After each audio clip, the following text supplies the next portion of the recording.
Здравствените ковид протоколи не ги спречија дел од жените да ја продолжат традицијата да се седне во угостителски објект со пријателките и колешките по повод 8 март.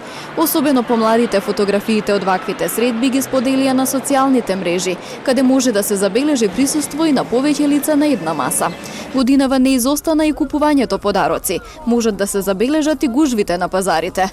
Граѓаните велат дека младите се тие кои што се поопуштени, додека постарите повеќе внимаваат. Мислим, више идат младите и тоа на кратко, така. Не се задржуваат изгледа многу а ние постарите не. Ама има одат. Па не би требало. Треба поодговорни да бидеме. Од Државниот пазарен инспекторат велат дека не можат да постапат според фотографии доколку не се поклопи истото на терен, но секако тие се секогаш на терен без разлика дали се работи за празник или не. Дека поединци не ги почитуваат протоколите покажува и бројката од над 40 прекршувања во последните 2 месеца.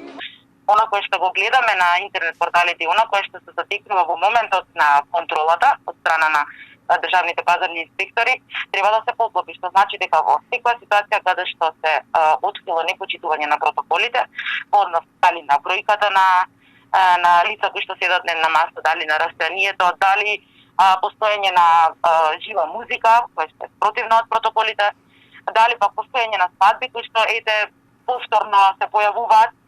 Морам да напоменам дека при откривање на таква ситуација во моментот на надзорот се затвара истиот објект и дека се постапува согласно законските прописи.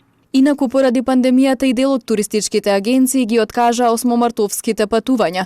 Во телефонски разговор ни кажаа дека оваа година побарувачката била помала, но дополнително финансиски трошок за клиентите представувало и ПЦР тестот, кој е задолжителен за некои земји.